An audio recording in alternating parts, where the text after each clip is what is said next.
안녕하세요, 김조입니다. 이번 영상은 최근에 좋은 일이 하나 있어가지고 이렇게 영상을 찍게 됐습니다. 제목에서 보셨다시피 제가 도커 자격증을 취득을 하게 돼서 이렇게 지금 새벽임에도 불구하고 영상을 찍고 있는데, 제가 5월 8일에 시험을 봐가지고 이제 5월 9일에 취득을 했죠. 지금 시간이 새벽 2시가 다 돼가는데 굉장히 피곤하고 내일 일도 나가야 되는데도 이렇게 영상을 찍고 있습니다. 일단 어떻게 설명을 좀 풀어나가야 될까 고민을 했었는데, 공부를 어떻게 했는지에 대해서 먼저 말씀을 들어볼 거예요. 일단 저는 공부 시작을 언제 했냐면, 쿠버네티스 CKA 따고 나서 이제 바로 도커 공부를 들어갔습니다. 그래서 시험을 이제 5월 9일에 봤으니까 한 달 정도 공부를 했죠. 이제 한 달 동안 공부하고 이제 강의 듣고 그런 식으로 했는데, 강의는 마찬가지로 이제 우데미에서 이제 강의를 끊어가지고 공부를 했습니다. 들은 강의가 뭐냐면, 이 도커 서티피케이션이라고 검색하면 나오는 이 베스트셀러, 발음이 질 보라 이분인 것 같아요. 인도 분인 것 같은데, 이분 강의를 이제 처음부터 끝까지 전부 다 듣고 이제 그런 식으로 공부를 했습니다.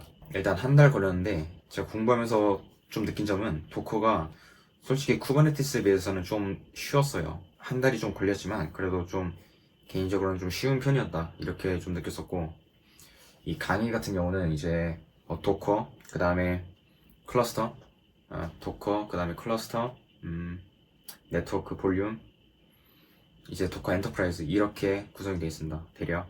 이제 중요한 것만 말씀드리면, 클러스터는 이제 도커 수험이랑 그리고 쿠버네티스를 이제 가르쳐요. 그런데 저는 쿠버네티스를 공부를 했으니까 이거는 아예 공부를 안 하고 이제 도커 수업만 좀 집중을 했습니다.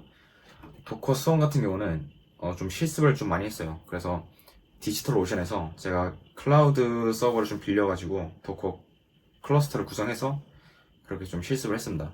네, 그리고 도커 엔터프라이즈 에디션 같은 경우는 이제 나중에 좀 말씀드릴 거지만 저는 이걸 써본 적이 없어요. 쓰지 않고 그냥 이 강사분이 하시는 걸 이제 눈으로 보고 그 다음에 설명 잘 듣고 기록하고 시험 문제 많이 풀고 그런 식으로 대비를 했어요. 엔터프라이즈 쪽은.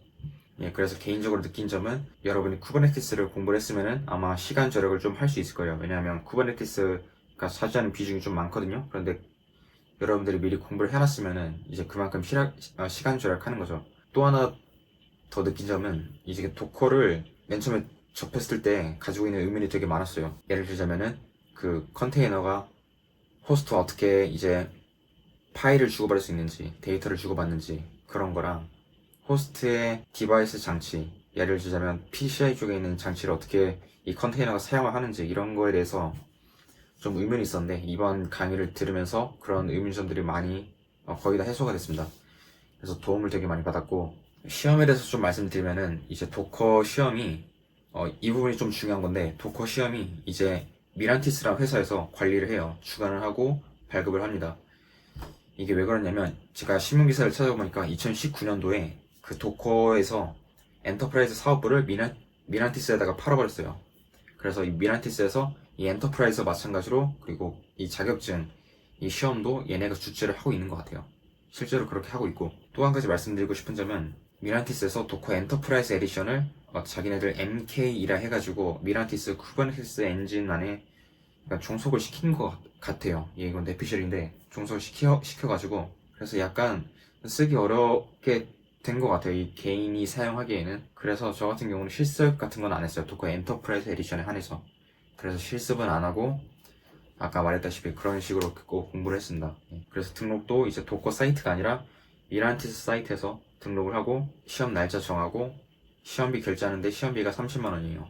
좀 되게 비싼데, 솔직히 말해서 시험이 이렇게 비쌀 이유가 있나 싶기도 한 게, 이 도커 엔터프라이즈 에디션이랑 이 도커 자격시험이 좀 별로 인기가 없다라고 느꼈어요. 왜냐하면 이 쿠버네티스 같은 경우는, 그래서 비교 대상이 이게 자꾸 쿠버네티스 쪽으로 갈 수밖에 없는 게, 이 쿠버네티스는 이제 유튜브에서 이런 자격증이나 강의 같은 게 되게 많아요. 그런데 이 도커 엔터프라이즈랑 그리고 이 자격증 관련된 영상이 자료가 별로 없습니다. 그래서 이게 좀 되게 인기가 없구나, 이런 생각이 좀 들었었고, 그런데 그에 비해서 시험비는 이제 30만 원 가까이 하는 거죠. 시험 진행에 대해서 말씀드리면은, 그 웹캠이 필요하고, 그분이 이제 카메라로 여러분 이제 주변을 좀 살필 거예요. 살펴보라 할 거고, 그런데 중요한 거는 그 모든 걸 다 영어로 말을 해요. 영어로 이제 영어로 채팅을 치는 것도 아니고 영어로 다 말을 해요. 그래서 그 프로토랑 같이 영어로 대화를 하면서 그 지시를 이제 좀 이해를 해야 돼요. 영어로.